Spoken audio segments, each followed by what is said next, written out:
Sir నమస్కారం sir.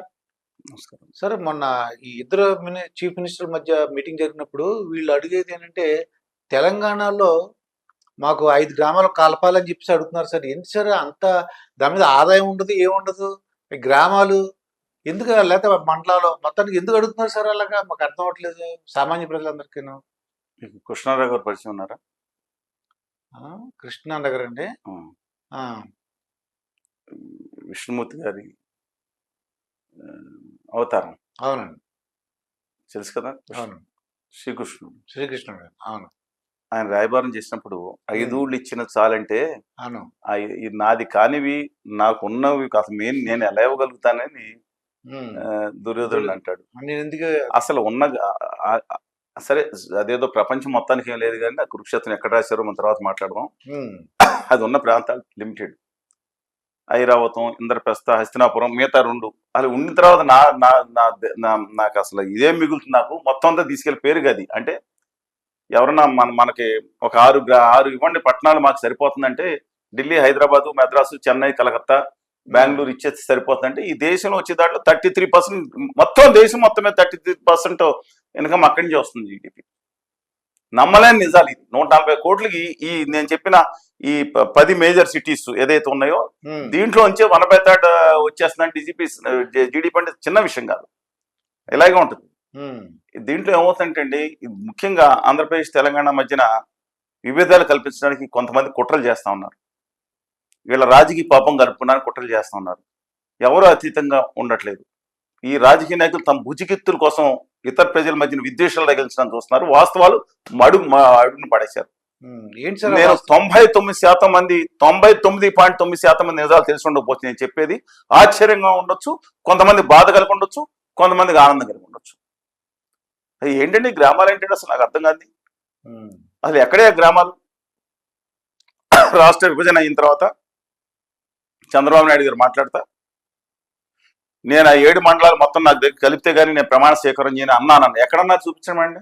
ఆయన అందరికి ఆయన అనుచరులకు బాధ కలిగి ఉండొచ్చు. నేను అడుగుతున్నా, ఒక తెలుగు జాతి పెట్టగా నేను అడుగుతున్నాను, ఎక్కడన్నా చూపించండి. అడిగిన 2 సంవత్సరాల తర్వాత మొదలుపెట్టారు. ఎవరు శాస్త్రి గారు వారు ఇచ్చినట్టున్నారు ఆ ఇన్ఫర్మేషన్, సమాచారం. ఆయన మొదలుపెట్టారు. ఏంటండి కలిపేసింది 7 మండలాలు కలిపి. ఆయన చెప్పగానే తెలంగాణలో ఏంటి ఎంత రిపర్కేషన్స్ వస్తుందో తెలుసుకోకుండా ఆయన మాట్లాడారు. నేను బీజేపీ నేను దగ్గర నుండి కల్పించాను. ఎవరు కల్పించారు 7 మండలాలు? ఎవరు చెప్పారు 7 మండలాలు కల్పించారని? దొనపోతులు నిందంటే దోణ కట్టేమన్నారండి కింద బ్యాచ్. కాంగ్రెస్ పార్టీలో కూడా కొంతమంది నాలెడ్జ్ లెస్ అనుకుంటా, మిగతా వాళ్ళు మంచివాళ్లే.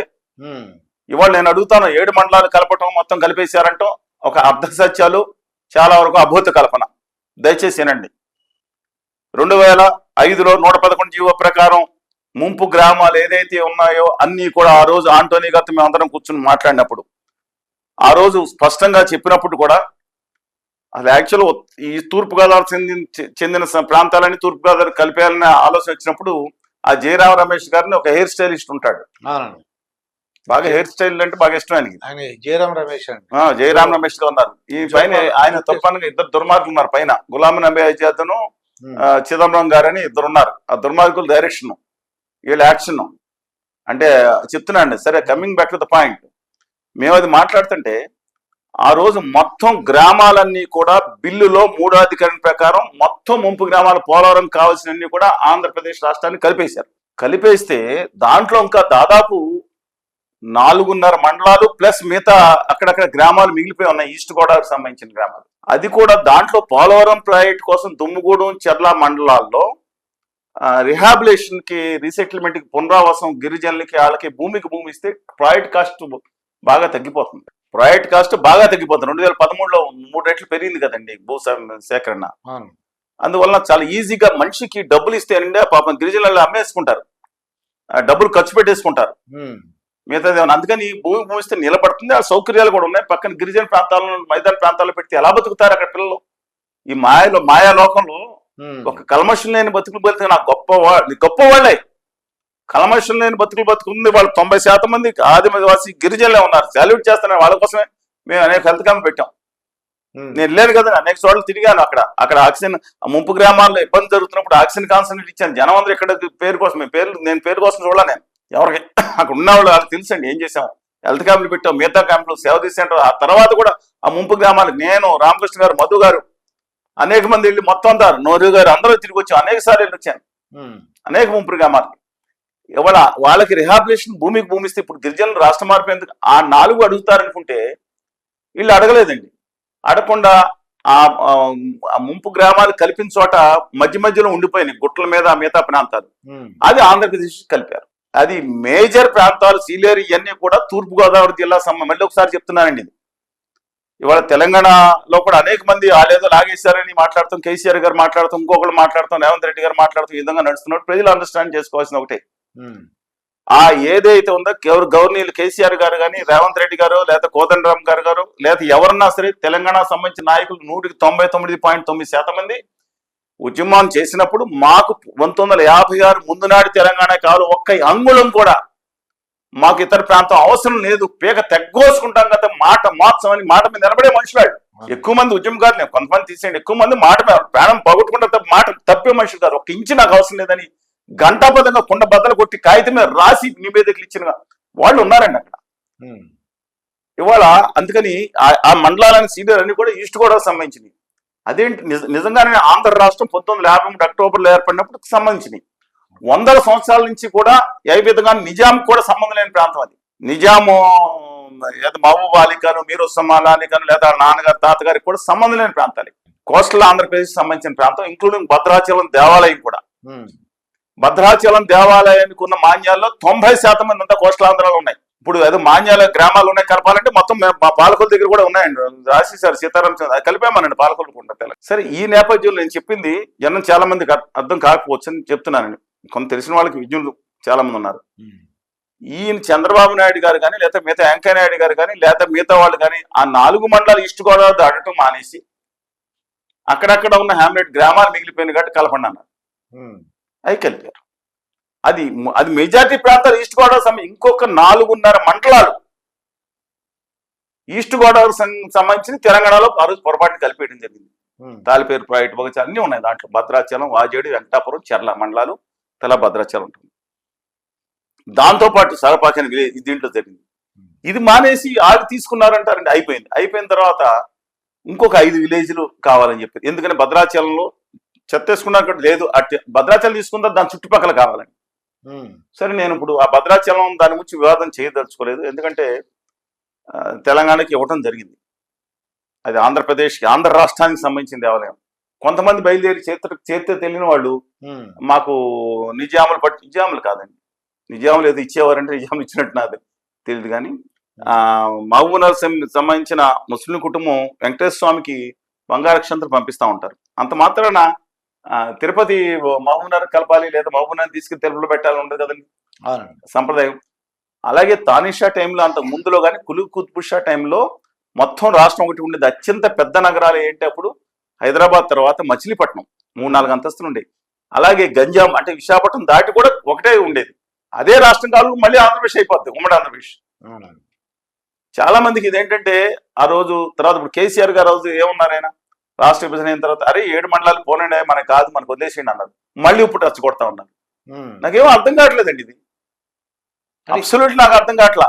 ఇవాళ 5 గ్రామాల వివాదం తీసుకొచ్చారు. ఏంటంటే నిజంగా భద్రాచలం కాబట్టి దాని పక్కన కన్నయ్యగూడెం ఏదో ఒక ఫెసిలిటేట్ కావాలంటే ఇవ్వడం తప్పని కూడా నేను అంటలేదు. కానీ అప్పుడు చంద్రబాబు నాయుడు గారు ఏం మాట్లాడాలి, మిగతాది మాకు ఫెసిలిటేషన్ ఈస్ట్ గోదావరికి సంబంధించిన మండలాలు చిన్న విషయం కాదండి, దాదాపు 150 కిలోమీటర్ డిస్టెన్స్ ఉంటుంది. అది తిరిగి తూర్పు గోదావరి కలపండి మహానుభావ. కేసీఆర్ గారు, రేవంత్ గారు ఎవరో కూడా ప్రాణం పైన ఒప్పుకోరు, ఇతర ల్యాండ్ వద్దంటున్నారు కదా అని అడగాల్సింది ఎందుకు అడగలేదు నాకు అర్థం లేదు. ఆ రోజు జగన్మోహన్ రెడ్డి గారు వచ్చినప్పుడు ఆ సెక్రటరీ రాసి ఇచ్చేసారు. నిజంగా 5 ఏళ్ళు హక్కు ఉండేది దాని మీద.